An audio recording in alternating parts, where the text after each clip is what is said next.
Aujourd'hui, les nouvelles générations sont de plus en plus en quête de sens au travail. L'entrepreneuriat social est ainsi devenu un élément clé attirant bon nombre de jeunes talents qui veulent devenir des acteurs de changement et avoir un impact positif dans la société. Mais quels sont les principes constitutifs de l'entrepreneuriat social et comment se lancer dans le domaine? Vous trouverez des éléments de réponse dans un reportage que vous proposera la rédaction de Parole des femmes.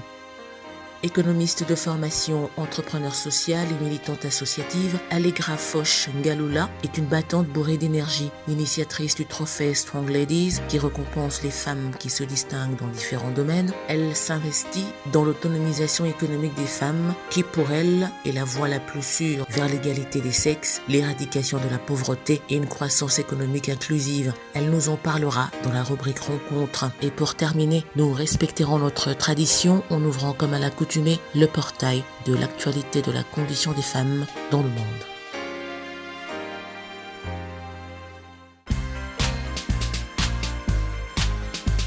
Bienvenue à toutes et à tous à ce nouveau numéro de Parole des femmes. Nous avons en ce jour le privilège de recevoir pour vous une jeune dame dont l'engagement et l'action ne laissent personne indifférente. Il s'agit donc d'Allegra Foch Ngalula. Elle est l'initiatrice du trophée d'excellence Strong Ladies qui, vous le savez peut-être, récompense les femmes qui se démarquent dans différents domaines. Elle est également entrepreneur sociale. Elle reviendra sur son parcours, sur ses motivations, ses joies et pourquoi pas les épreuves traversées. Et ce sera tout à l'heure, juste après ce reportage. Regardez. L'entrepreneuriat social gagne en popularité dans les grandes villes africaines. De plus en plus de jeunes entrepreneurs optent pour la création d'organismes à but non lucratif pour définir leur modèle d'entreprise. L'entrepreneuriat social est donc l'action déployée par un entrepreneur afin de trouver des solutions innovantes à des problèmes sociaux. Ce terme désigne une entreprise d'économie sociale ou un organisme à but non lucratif qui a une forte mission sociale. En d'autres termes, pour être un bon entrepreneur social, il faut tout simplement que le secteur d'activité de l'entreprise soit au service de la communauté. Une entreprise sociale n'a pas pour priorité de faire des profits, contrairement à une entreprise classique. Son but premier est de réaliser des projets à forte utilité sociale, si bien qu'elle peut être amenée à mettre en œuvre des projets peu profitables sur le plan économique, mais très profitables à la société ou à l'environnement. Les projets mis en place par les entreprises sociales touchent à des thèmes comme l'insertion professionnelle des personnes en situation d'exclusion, l'aide aux handicapés et aux personnes à mobilité réduite, l'appui à l'autonomisation des femmes, le développement durable, l'agriculture biologique, l'économie circulaire, l'accès au logement, à la santé ou à l'éducation, l'aide à la mobilité ou encore le recyclage de déchets. L'entrepreneuriat social permet de faire naître la valeur sociale ou environnementale au sein des entreprises classiques. Il incite à des nouvelles démarches managériales, notamment celles portant sur la responsabilité sociétale des entreprises, un contrat de partenariat par exemple ou un don financier. Notez que le don financier est déductible fiscalement même chez une entreprise classique. Celle-ci pourra ainsi récupérer une bonne partie de sa contribution pour une cause sociale. Et puisque les consommateurs sont de plus en plus sensibles aux biens et services répondant à certaines valeurs, l'économie sociale et solidaire fera désormais partie intégrante du quotidien. Merci à vous de nous rejoindre dans ce nouveau numéro de Parole des femmes. Nous sommes très heureux de vous retrouver. Nous espérons que vous vous portez bien. Et ce soir, comme annoncé, nous recevrons pour vous une jeune femme qui se démarque et qui fait la fierté de toute une génération. Il s'agit d'Allegra Foch Ngalula. Elle est l'initiatrice même du trophée d'excellence Strong Ladies qui récompense les femmes qui se démarquent dans différents domaines. En dehors de ça, elle est entrepreneur sociale. Elle a aussi des engagements politiques. On en reparlera tout à l'heure, bien entendu, à travers cette émission. Et elle nous fait le plaisir de nous recevoir chez elle, malgré ses nombreuses occupations. Elle a quand même trouvé le temps et ça nous fait plaisir. Bienvenue Allegra. Merci et merci pour l'honneur de me recevoir dans cette émission que je trouve grandiose et que je suivais déjà quand j'étais plus jeune.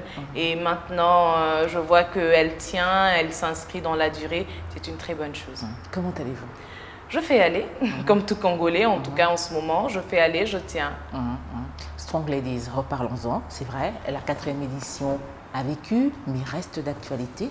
Alors, quelle a été la particularité de cette édition qui a une fois de plus marqué de son empreinte?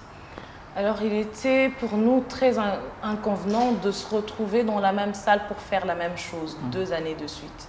Alors, il fallait trouver une idée qui allait faire en sorte qu'il y ait une différence, qu'il y ait un changement, mais surtout que l'on touche le cœur de notre objet social, c'est l'autonomisation de la femme. Et lorsque nous faisons des conférences, des discussions, et qu'au bout d'une année, on revient pour faire d'autres discussions, sans évaluer ce qui s'est passé l'année passée, est-ce que nous avons évolué, est-ce que nous avons eu plus de femmes entrepreneurs, est-ce que nous avons eu plus de femmes employées quelque part? Si nous ne faisons pas ces évaluations-là, donc nous sommes dans le verbiage. Alors, il était pour nous important de nous organiser, de sorte à organiser un concours d'idées pour permettre aux femmes de s'exprimer, de dire ce qu'elles voudraient faire pour s'autonomiser, et nous les accompagnons dans la formation et une somme modique pour qu'elles puissent se lancer dans leur affaire, et nous les accompagnons dans la gestion jusqu'à ce qu'elles soient des entreprises viables. Mais pourquoi avoir choisi de récompenser uniquement les femmes? Quelle était votre principale motivation? Alors, vous savez, dans notre pays et peut-être partout dans le monde, les femmes, elles ne sont pas très enclines à travailler, à vouloir avoir une réussite éclatante. Elles sont plus, elles se mettent en arrière-plan. Et donc sur place, hein? Voilà, ce n'est pas de leur propre chef. C'est comme ça que nous avons toutes été éduquées d'une certaine manière, peut-être sans le faire exprès. On se retrouve dans une situation où on est éduqué de sorte à être derrière, à ne pas vouloir être chef, à ne pas vouloir créer et à prendre le devant, à avoir des initiatives. Alors, je me suis dit, bon, cette situation peut être très désavantageuse dans 2 cas. Lorsque vous êtes par exemple une femme mariée et que vous vivez aux dépens de votre mari, c'est bien. Mais si ce mari-là arrive, il lui arrive qu'on doit lui amputer les jambes et les mains, vous avez une famille, donc il faudrait que cette famille continue de vivre et que ces enfants que vous avez continuent d'aller à l'école. Il faut bien que quelqu'un puisse payer ses factures. Donc si une femme n'a pas été formée, elle n'a pas été formée au métier, que ce soit des métiers de l'administration ou au commerce ou à une quelconque initiative entrepreneuriale. Donc je pense que ça reste un handicap, ça veut dire que ça plonge encore plus de personnes dans la pauvreté, premièrement. Et deuxièmement, on peut être une femme mariée et que tout va bien, du jour au lendemain, le mariage, il y a divorce, et ou du jour au lendemain, votre mari meurt. Qu'est-ce que vous faites? Vous avez 45 ans, vous avez 50 ans, vous allez apprendre à cet âge-là à faire du petit commerce. Ça reste encore une situation qui appauvrit la femme, mais une femme qui est pauvre, l'incidence n'est pas que sur elle. L'incidence est aussi sur les enfants. Ça veut dire que c'est une donnée économique, ce n'est pas pour faire joli parce que nous sommes des femmes, le bandeau rose de l'entrepreneuriat. Non, c'est parce que ça nous plonge dans la pauvreté. Et il faudrait que nous sortions de là, et donc on va primer les femmes, on les met en lumière, on montre ce qu'elles sont capables de faire pour motiver les autres. Comme ça, on limite tant que faire se peut les dégâts. C'est vrai qu'en Afrique, s'il faut rester là et plus encore en RDC, la pauvreté a un visage féminin. Cette femme qui se prépare dans l'entrepreneuriat pour justement lutter contre cette pauvreté demeure pauvre. Comment pouvez-vous expliquer cela? Alors, généralement, nous remarquions, donc le thème déjà de Strong Ladies pour l'année 2021-2022, c'est vers la professionnalisation de l'entrepreneuriat des femmes. Généralement, vous trouverez des gens qui vous diront, voilà, elle est entrepreneur. Donc ça ressemble à un métier vivrier. Ça ressemble à de la débrouille pour trouver juste du pain. Exactement. Nous devons professionnaliser ce que nous faisons de sorte qu'on sorte de l'étape de la survie pour un enrichissement quand même. On ne doit pas créer une entreprise pour qu'elle soit toujours la même entreprise pendant 50 ans. Nous voulons créer des entreprises même et qui aient un certain développement, une certaine vision d'expansion et de développement de l'entreprise. Et c'est ça en fait qui fait que la femme est enrichie. Parce que si nous restons dans la vente du pain, la maman qui vend son petit bassin de pain et elle vend le même petit bassin de pain pendant 5 ans, c'est du surplace. Voilà, exactement. C'est vrai, Strong Ladies, on l'a dit, récompense les femmes qui se distinguent dans différents domaines. Alors, quels sont ces domaines et quels sont beaucoup plus les critères de sélection? Alors, nous avons plusieurs domaines, mais il y a de temps en temps, nous sommes un peu flexibles, nous pouvons changer en fonction de la nouveauté. Par exemple, la femme dans le digital, quand nous avions lancé Strong Ladies, on n'avait pas spécialement primé une femme dans le digital, et c'est des nouveaux métiers, et nous avons des visages, en fait, qui arrivent et qui se montrent très impliqués dans ces métiers-là et qui doivent être mis en lumière parce que c'est des métiers du futur. Donc aujourd'hui, on ne peut pas avoir une société congolaise ou n'importe quelle société au monde sans le numérique, sans le digital. C'est juste impossible. Et donc, nous devons mettre en lumière ces femmes-là. Et donc, les critères, c'est généralement le leadership, c'est l'influence sur le revenu de l'entreprise, surtout une entreprise commerciale, mais aussi l'influence sociale, donc le résultat social. Si c'est une entreprise, si c'est un entrepreneur social, on doit avoir un certain résultat social, un impact de ce que la dame est en train de faire. Nous devons aussi voir son leadership, sa capacité de conduire ses équipes et d'influencer positivement. Exactement, et même pas seulement ses équipes, mais un peu le milieu dans lequel elle est. Parce que si vous voyez une fille qui du jour au lendemain crée une mutuelle de santé, bon, enfin on a vu beaucoup de gens créer des mutuelles de santé. Est-ce qu'on a vu beaucoup de femmes créer des mutuelles de santé? Et on en voit une et on a 10 qui se disent ah tiens mais c'est possible. Donc un peu cette influence là générationnelle, cette influence autour d'elle, c'est des critères que nous regardons.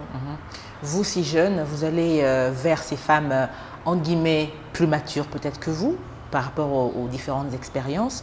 Quelles ont été les difficultés régulières que vous avez pu rencontrer pour vous imposer et surtout pour les convaincre? Ah oui, ça c'est vraiment une question difficile. Vous savez, surtout à nos débuts, hein, les gens, et c'est tout à fait normal que les gens soient sceptiques, qu'ils ne vous donnent pas tout de suite du crédit, de dire que bon, vous venez me chercher, est-ce que vous allez me demander de l'argent après? Parce qu'on sait aussi comment ça se passe lorsqu'il y a des remises de trophées. C'est oui, on va vous primer, mais bon, après on vous fait toute une liste de charges que vous devez honorer. Donc c'est un peu des trophées vendus et c'est normal que les femmes soient un peu sceptiques à cette manière de faire. Donc, et après, on nous demandait qui était derrière vous. Et les gens pensent toujours qu'il y a un politique, il y a de la politique derrière, ou il y a une organisation internationale qui vous soutient d'une certaine manière. Et ils n'ont pas envie, et c'est normal, elles n'ont pas besoin, elles n'ont pas envie de se sentir liées ou de se sentir obligées. Mais c'est des réactions tout à fait acceptables. Ça a été ça nos difficultés, mais aussi réunir les moyens pour organiser tout ça. J'avoue que c'est pas donné, mais nous tenons. Nous tenons. Au bout de la première année, on ne vous croit pas, vous organisez une deuxième fois, bon, on commence à dire, bon, celle-là, qu'est-ce qu'elle fait? La troisième fois, on dit, tiens, elle commence à faire Strong Ladies. Et la quatrième fois, on dit, bon, voilà, ces femmes, elles font Strong Ladies, on commence à y croire et voilà. Et donc, tout aussi dépend de notre capacité à être constante. Parce que si nous ne sommes pas constants, même face aux difficultés, je pense que ça diminue notre crédit dans le chef des personnes qui nous observent et qui ont cru en nous déjà. Départ. Voilà. Donc, c'est un peu dans ce sens-là que nous faisons les choses. Strong Ladies, ce n'est pas seulement le trophée, mais c'est aussi une organisation non gouvernementale. Alors, depuis quand existe-t-elle cette ONG et que dire par rapport au bilan? Alors, c'est depuis 2015 que nous avons lancé la première édition et donc en ce moment-là, j'avais 25 ans. Et ça fait aujourd'hui 6 ans. En décembre 2015, nous avons lancé la première édition à Lubumbashi et ensuite les éditions qui ont suivi, nous les avions organisées ici à Kinshasa. Et pour dire que nous sommes en train de grandir, notre communauté est en train de grandir, l'attention est en train de grandir, mais aussi les gens, les femmes. Vous savez, on reçoit beaucoup de messages des femmes qui voudraient être encadrées, qui voudraient participer à une formation, qui voudraient se renseigner, qui voudraient avoir des conseils. Donc ça, c'est ce que nous poursuivons. Lorsqu'une fille voit une Allegra qui tient une boulangerie, voilà, donc elle se dit, tiens, c'est possible, je peux, comment vous pouvez m'orienter, qu'est-ce que je peux faire? Vous savez, je n'ai pas d'argent, mais j'ai une idée telle, est-ce que je peux la structurer? Vous l'accompagnez dans le développement de son idée. projet, dans la mise au point même de son prototype. Donc c'est déjà ça que nous visons. Que les femmes soient un peu décomplexées aussi, qu'elles se disent qu'elles peuvent arriver dans des milieux politiques, qu'elles n'ont pas besoin d'être simplement des filles qui portent des rouges à lèvres ou des chaussures Louboutin, mais qu'elles soient ces femmes qui créent leur place, qui se mettent où elles doivent se mettre, qui s'asseyent où elles doivent s'asseoir et qui prennent le lead. Donc ça, c'est des choses que nous, tant soit peu, réussissons à faire. Et à chaque année, un thème bien précis. Mais sur base de quels critères choisissez-vous vos thèmes? Alors, le thème, il n'y a pas spécialement de critères, mais c'est un peu la vision et l'ambition que nous avons. Okay. Figurez-vous, vous savez que les femmes sont très, très enclines à investir dans tout et n'importe quoi. Je peux vous donner des exemples. J'ai une amie qui m'appelle, tiens, tu sais, il y a une tontine, voilà, tu peux investir ceci, et tu investis $200, tu auras $400. Je dis, mais est-ce que l'homme le plus riche de la Terre a une tontine? Non, mais les femmes, elles sont très, très emballées dans ce genre d'activité. Et ça prouve qu'il y a un certain besoin d'investissement.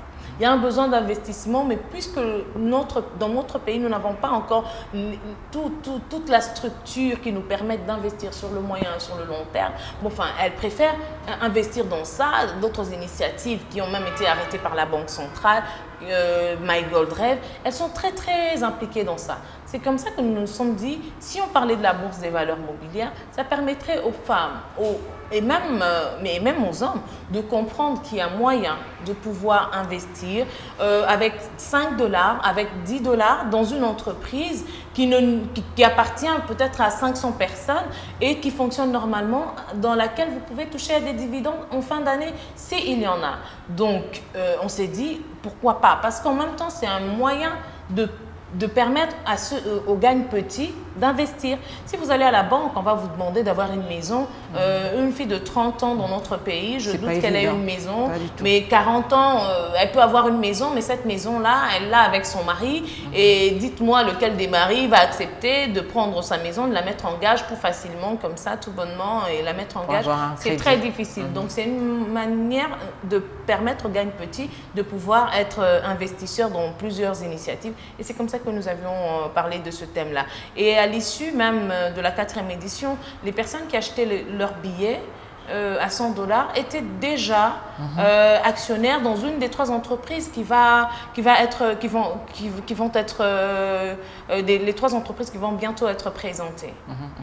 Et en parlant de motivation, nous comprenons très bien que vous êtes beaucoup plus partie d'un constat. Mais en dehors de ça, est-ce que vous avez eu un mentor? Est-ce qu'il y a eu une personne qui vous a beaucoup plus inspiré et qui vous a sans doute guidé pour réaliser cet objectif qui vous tient tant à cœur? La plus inspirante des femmes reste ma mère, parce que c'est elle qui m'a montré qu'on pouvait être une femme et tenir un ménage lorsque c'est difficile pour un mari, à un certain moment. Quand il y a des difficultés qui peuvent arriver, mais vous avez une mère qui vous garde dans les bonnes écoles, qui s'assure que vous y êtes allé, vous avez réussi, etc. Donc, c'est cette femme-là, qui m'a beaucoup plus inspirée. En dehors de ma mère, enfin, je n'ai pas vraiment eu de mentor, mais les mentors, c'est aussi les difficultés de la vie, vous savez.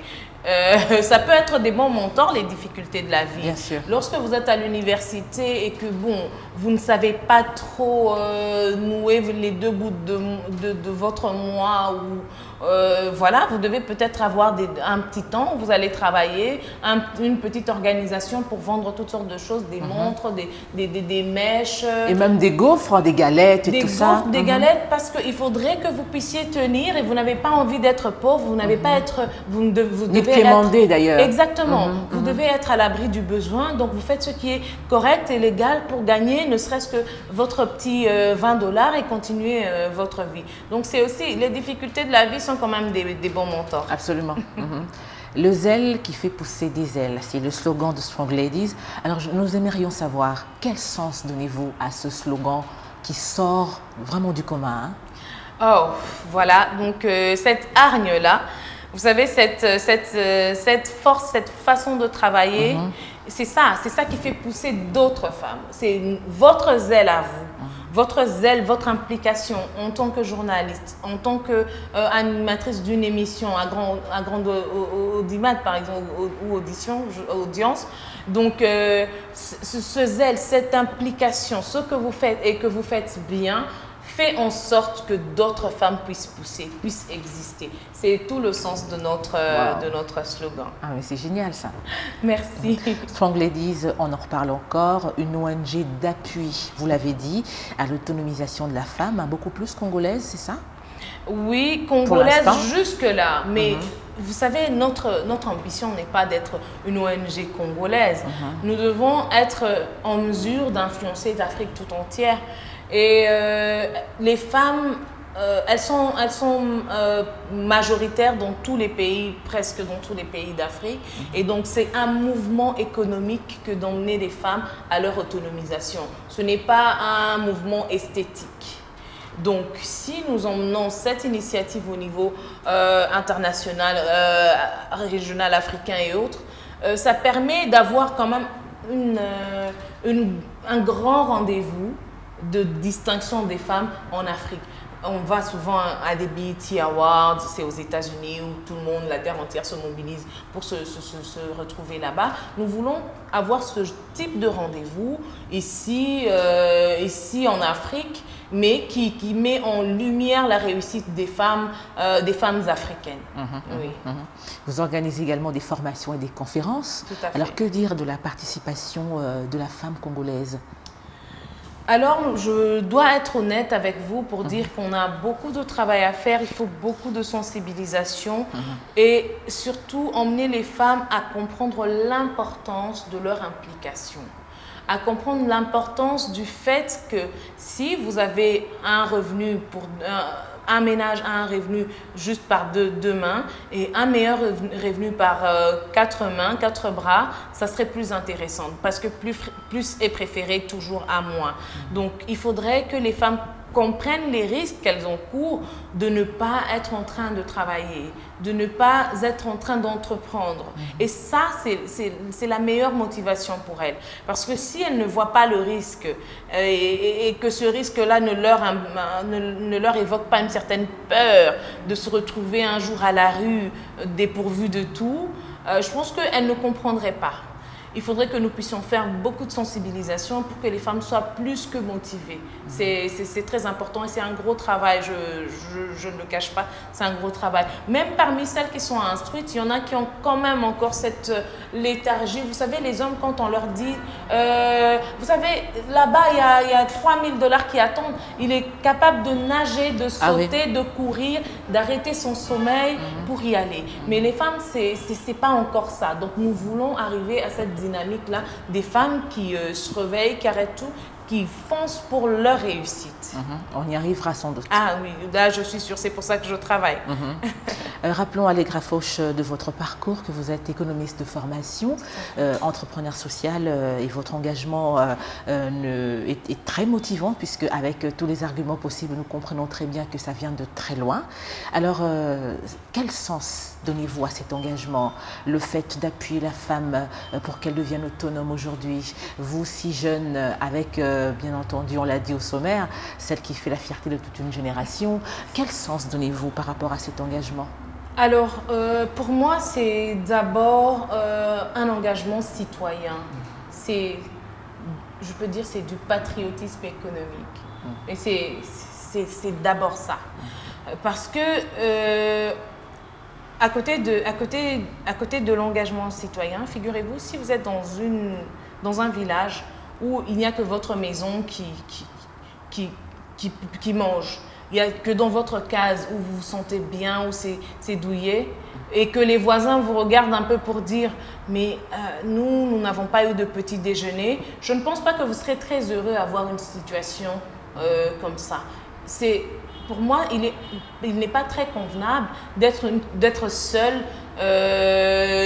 dans l'Olympe, quoi. Il faudrait que les femmes, en fait, plus de personnes, plus de Congolais puissent arriver à nouer les deux bouts du mois, plus de Congolais puissent arriver à travailler et par discrimination positive. Donc, on est focalisé sur les femmes et pour moi, c'est un engagement citoyen social.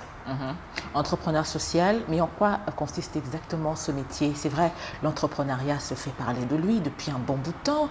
Vous l'avez même vous-même dit, hein, presque tout le monde est devenu entrepreneur.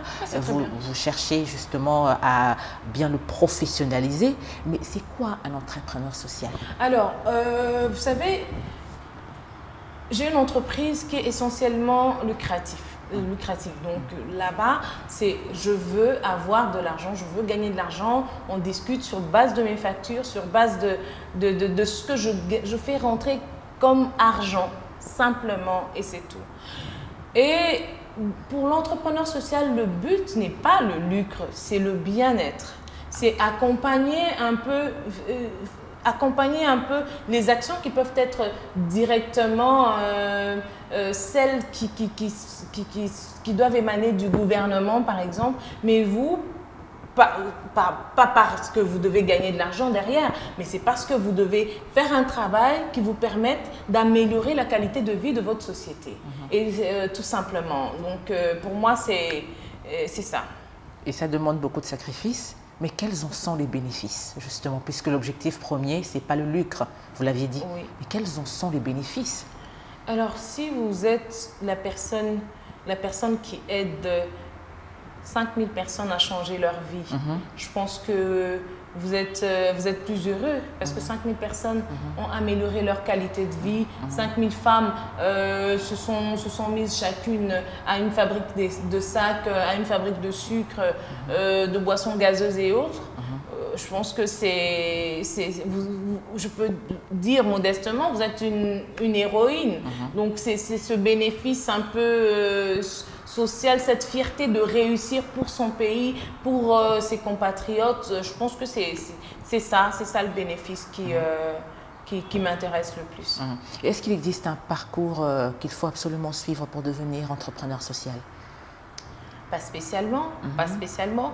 Vous savez, il y a des jeunes femmes que l'on voit qui nous contactent, qui nous disent « Tiens, voilà, moi je suis dans une association de lutte contre les femmes, de lutte contre le harcèlement des femmes, par exemple, à l'université. Elles n'ont pas besoin d'être docteurs en harcèlement de femmes pour avoir cette idée, pour faire cette initiative-là. Donc je pense que n'importe qui peut se lever un matin, avoir une idée et y consacrer du temps et la mettre en œuvre. Vous aviez au départ eu une vision et vous avez fait beaucoup d'efforts, vous êtes concentré pour la réussir, même si vous n'êtes pas encore arrivé à bout, vous êtes en tout cas sur la bonne voie ou sur le bon chemin. Il y a eu beaucoup de défis, des difficultés. Vous avez quand même réussi à les contrer, même si ça continue. Il y a des difficultés régulières qui persistent. Mais quelles sont celles qui vous ont le plus marqué et qui vous ont en quelque sorte motivé à continuer dans votre objectif? Alors, les difficultés, elles étaient plus financières. Parce que normalement, je peux me dire, j'arrête d'organiser cette histoire, de toute façon, je ne gagne rien. Je prends mon temps, je donne de mon savoir-faire à organiser ça. Et je dois me mettre en quatre pour réunir l'argent, pour organiser ces événements-là et toutes les conférences de gauche à droite. Mais lorsque je pense à tous les efforts que j'ai fournis hier, tout l'argent que j'ai dépensé hier, pour arriver à cette 4e édition, je me dis non, c'est pas la peine d'abandonner. Pourquoi je devrais abandonner? Il faut que j'y arrive. Ce serait trop facile. Et puis, en regardant, oui, ça serait trop facile. En regardant de gauche à droite, personne ne vous dira, venez chez moi, dans ce que je fais, c'est très facile. Donc, un coup de baguette magique, tout va de l'avant. Non. Et je pense que c'est quand même c'est de l'illusion, c'est de la naïveté de penser que la vie est facile. Non. La vie, normalement, elle n'est pas censée être facile. On a des moments de facilité, mais le reste des jours, c'est quand même la réalité. Et la réalité, c'est qu'il faut faire des efforts. Rien n'est donné. La vie, c'est pas un cadeau. Donc, c'est ça la réalité de la chose. On doit l'accepter telle qu'elle vient. Donc, alors, si on peut avoir une idée de la manière dont se passe une semaine pour une jeune entrepreneur que vous êtes, quelles sont les différentes tâches auxquelles vous êtes bien sûr engagé pour une semaine type? on est lundi. Le réveil, c'est 6 heures et donc je commence à regarder ce qui s'est passé dans ma boulangerie. Est-ce que combien vous avez produit, combien vous avez vendu, est-ce qu'il y a des achats à faire aujourd'hui, etc. Après, je m'apprête pour aller à mon travail, à mon emploi, parce que je suis aussi employée. Et donc, j'y vais et à mes heures de pause, je profite pour avoir des rendez-vous pour mon ONG, pour avoir des discussions avec des gens, des amis. Et ça, c'est ce que je fais à la pause. Après le boulot, je continue à prendre des contacts, je continue à regarder ce qui s'est passé dans la journée. Est-ce qu'à la boulangerie, ça va? Est-ce que Strong Ladies, on a avancé? Est-ce que notre programme du week-end, par exemple, pour interviewer quelqu'un, est-ce qu'on a booké les caméras, etc. Donc, c'est un peu ça. C'est aussi beaucoup de coups de fil, beaucoup de travail sur WhatsApp, parce que des fois, les gens peuvent vous trouver connectés. Vous n'êtes pas en train de parler de la pluie et du beau temps. Vous êtes vraiment en train de travailler, de discuter avec des gens sur des thématiques strictement professionnelles. Donc voilà, c'est un peu ça. Mais après, il y a aussi d'autres parties. Il y a la politique en même temps. Le matin, vous devez lire les nouvelles. Qu'est-ce qui s'est passé où? Qui a dit quoi? Et comment on accueille ça? Qu'est-ce qu'on en pense? On est actif, donc c'est un peu ça ma semaine. Enfin, le week-end, je profite aussi pour faire mon âge, voilà, ou pour aller dans une activité politique, plus généralement le week-end. Donc c'est un peu ça. Vendredi, je profite pour aller à un restaurant ou discuter, un peu quand oui, même, justement, discuter avec mes copines, décompresser, et essayer d'oublier, mais bien que dans toutes les conversations, on revient sur des conversations strictement professionnelles, mais quand même dans une ambiance un peu plus amicale que strictement professionnelle. Et voilà, donc c'est un peu comme ça que se passe ma semaine. Donc j'ai quand même le temps de manger, oui, le soir, et voilà. Et de faire un peu de sport, bien sûr. Pas beaucoup, mais je marche un peu quand je peux. Oui, à votre rythme, bien sûr. Bien sûr, bien sûr. Mais dans tout ça, quelle est la chose qui vous plaît le plus dans ce métier, dans cet engagement, une chose qui vous motive encore davantage à continuer? Déjà, le plaisir de ne pas s'ennuyer. Parce que, pour moi, le travail, c'est mon passe-temps préféré. C'est une très bonne chose. Oui, c'est mon passe-temps préféré. Ça veut dire que si je ne suis pas au bureau, si je suis en train de discuter sur des thèmes professionnels, sinon je suis en train de lire, sinon je suis sur Twitter, mais je ne m'ennuie pas. Je suis quelqu'un qui s'ennuie, je ne m'ennuie jamais, je ne m'ennuie presque jamais.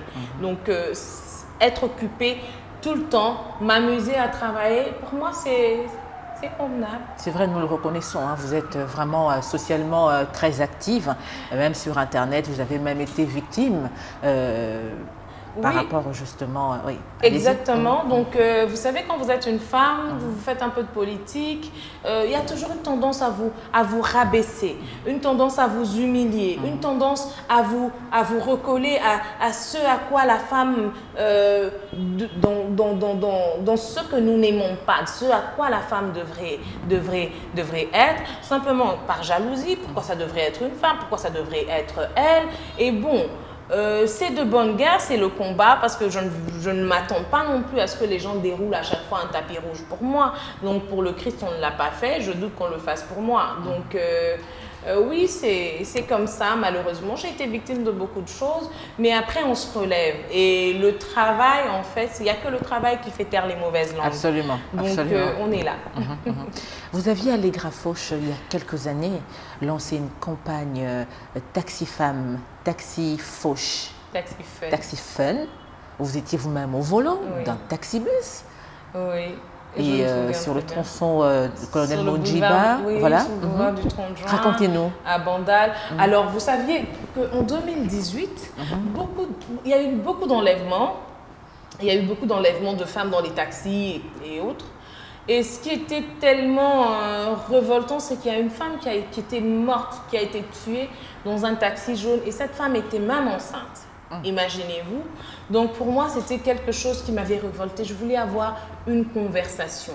Parce que c'est bien de dire, nous, c'est un gouvernement ou des autorités, les décideurs vont dire, nous décidons que nous allons faire ça. C'est vrai, peut-être qu'ils savent ce qui est bien pour les Congolais, pour les Congolaises. Mais est-ce qu'on a discuté avec les Congolais pour savoir ce qu'ils veulent? Est-ce que, parce que, enfin, je doute que toutes les autorités ont le temps d'être dans la rue, dans le vrai quotidien du Congolais, le Congolais moyen, le Congolais pauvre, le Congolais lambda. Est-ce qu'ils sont au contact de ces Congolais-là?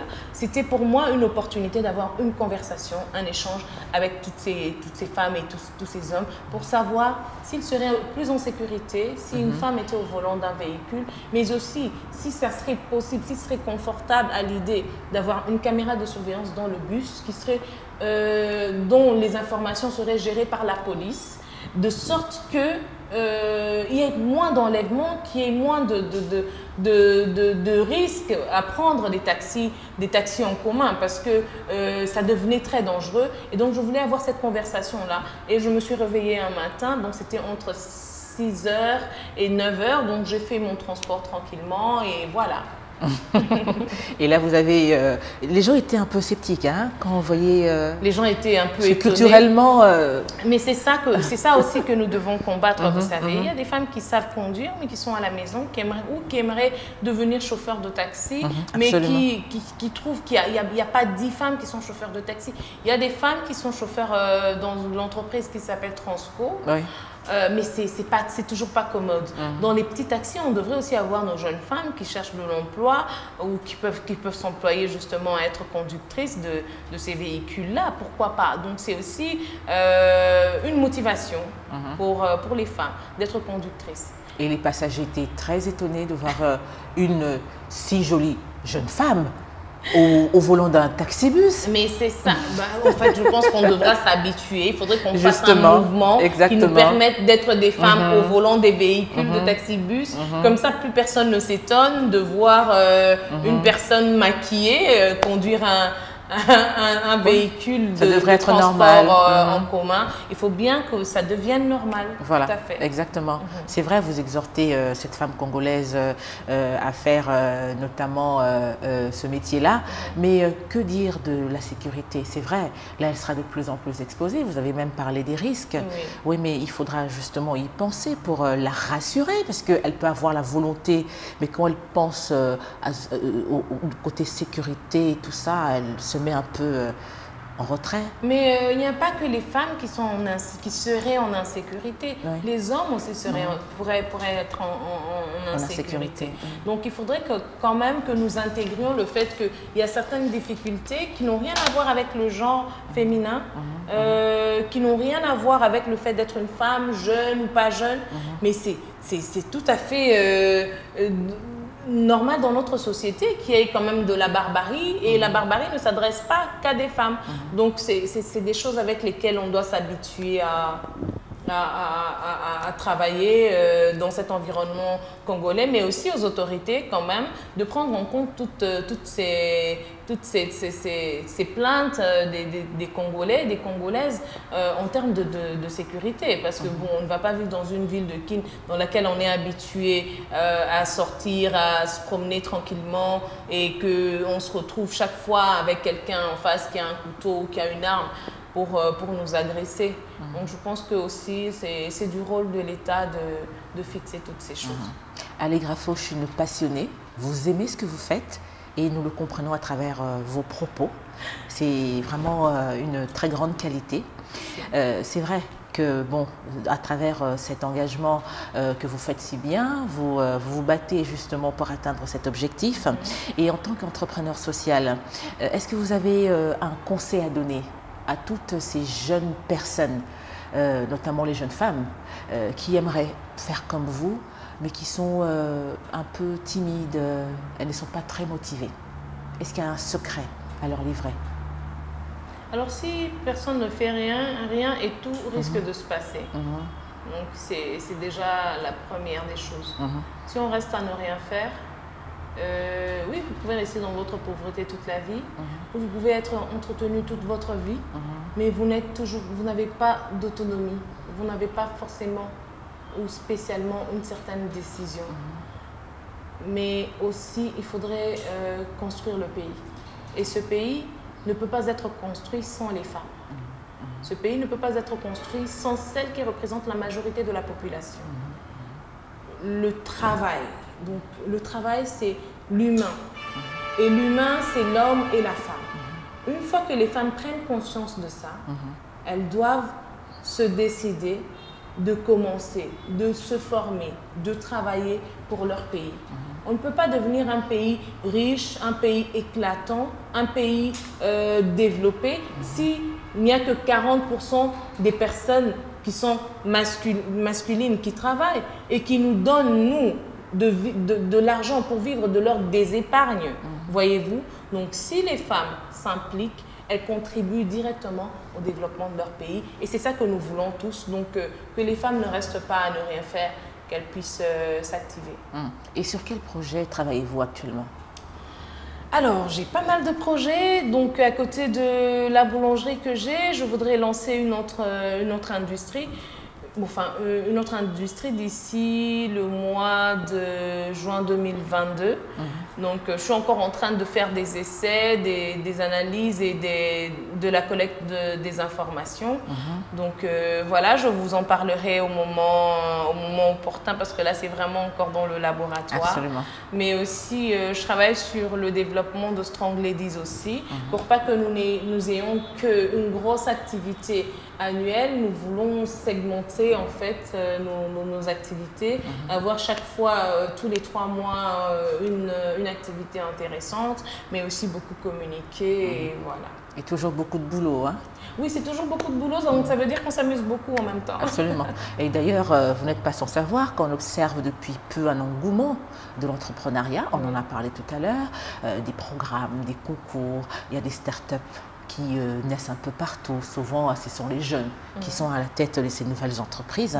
Et quel est votre avis, votre point de vue par rapport à ce phénomène? Êtes-vous sceptique, méfiante?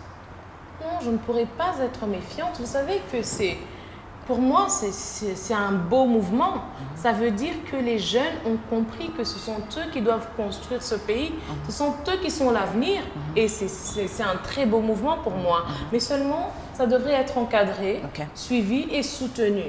Je ne peux pas comprendre qu'aujourd'hui, en RDC, qu'on n'ait pas un jeune entrepreneur congolais qui soit le plus gros modèle, le plus riche de tous les entrepreneurs, qui inspire plus de monde. Je ne peux pas le comprendre. Donc, il faudrait en même temps que le gouvernement puisse appuyer ces initiatives, parce que c'est vrai que nous avons la volonté de construire notre pays, mais aucun pays n'a sorti des champions sans l'appui de leur gouvernement. Aucun pays. Les États-Unis, par exemple, ils soutiennent aussi d'une certaine manière leur entreprise par des lois protectionnistes, par exemple.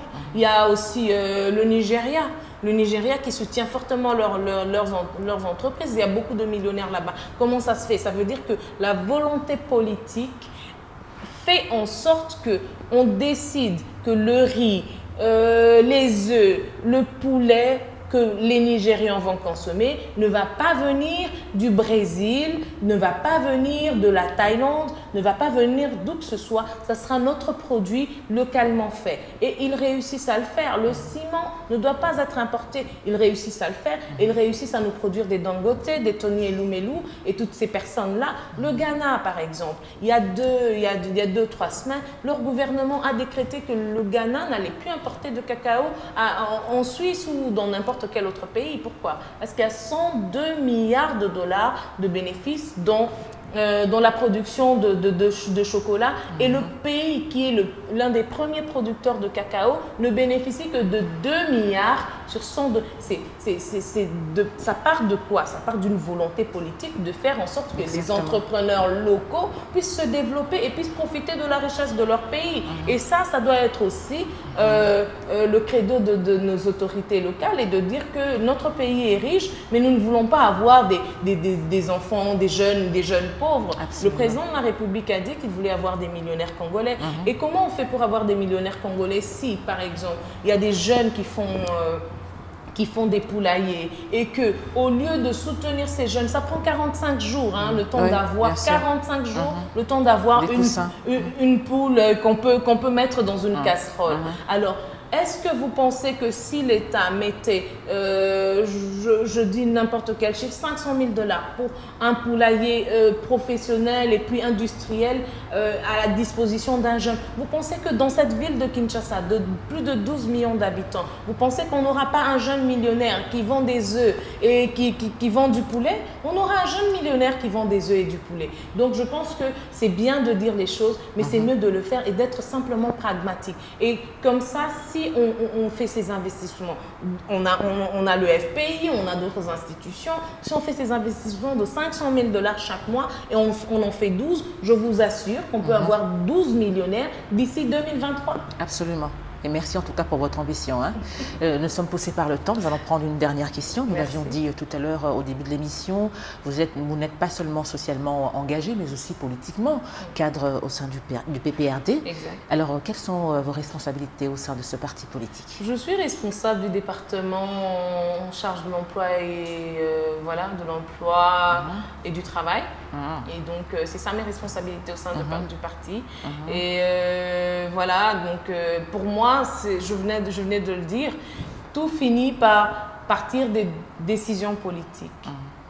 Donc, si les politiques décident aujourd'hui, c'est pour ça d'ailleurs que je fais la politique, parce qu'il faudrait faire l'amélioration de la vie de la cité, l'amélioration de la vie de la société, l'amélioration socio-économique.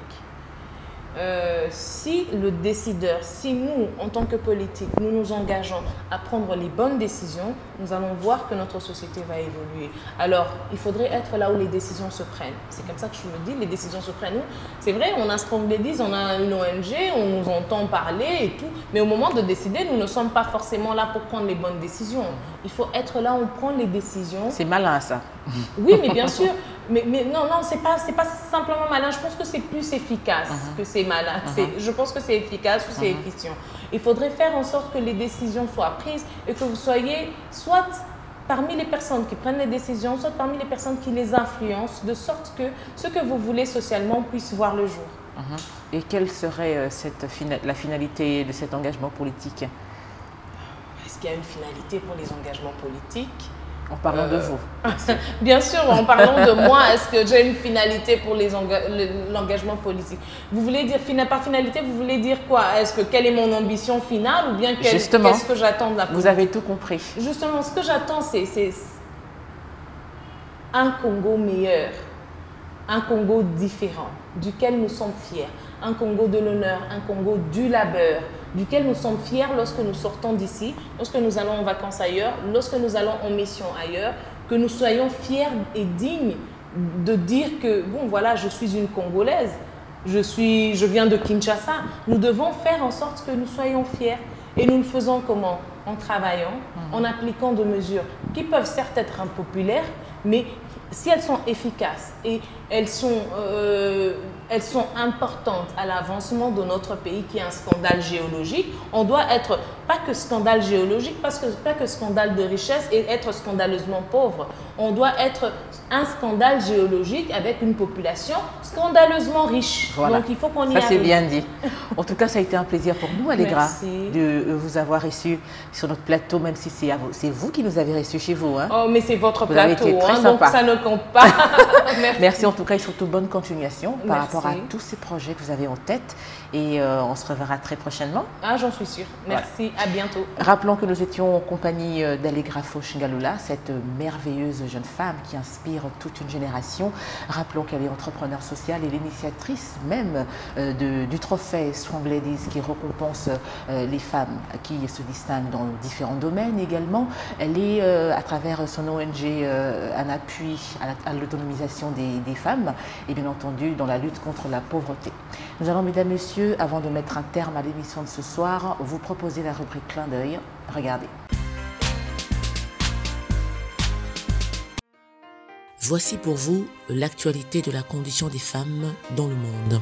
elle a déjà consacré presque la moitié de sa vie à lutter contre la dépendance au charbon de son pays, le Japon. Mais Kimiko Hirata, 50 ans, n'a aucune envie d'arrêter car il n'y a pas de temps à perdre. J'ai de l'espoir, mais notre futur disparaîtra si nous n'agissons pas maintenant, a déclaré à l'agence France Presse Madame Hirata, qui a reçu le mardi 15 juin dernier le prix Goldman pour l'environnement 2021 pour la zone Asie. Ce message, la directrice internationale de l'ONG japonaise pour le climat Kiko Network cherche sans cesse à imprimer dans les consciences du Japon, 3e économie mondiale et 5e plus gros pays émetteur de CO2 en 2019, selon la plateforme Global Carbon Atlas. À l'occasion de la Journée mondiale de lutte contre les violences sexuelles en temps de guerre, célébrée le 19 juin de chaque année, Christine Amici, soignante, vient en aide aux femmes victimes de violences, devenues une évidence en République démocratique du Congo et maintenant en Centrafrique. En tant que coordonnatrice du programme Nango, qui signifie dignité, elle accompagne celles qui ont vécu le pire sur la route d'un avenir meilleur, fondé sur un transfert de compétences entre les acteurs congolais et centrafricains. Nango a également pour mission de faire de la prévention auprès des populations. Pour Christine Amici, pionnière et engagée, secrétaire exécutive de la fondation Panzi et coordonnatrice du projet Nango, cette prise en charge holistique participe concrètement à la promotion des objectifs de développement durable. Et ces femmes sont déjà des leaders dans leur communauté. Elles sont fortes malgré le fait qu'elles subissent toutes ces atrocités, a-t-elle déclaré.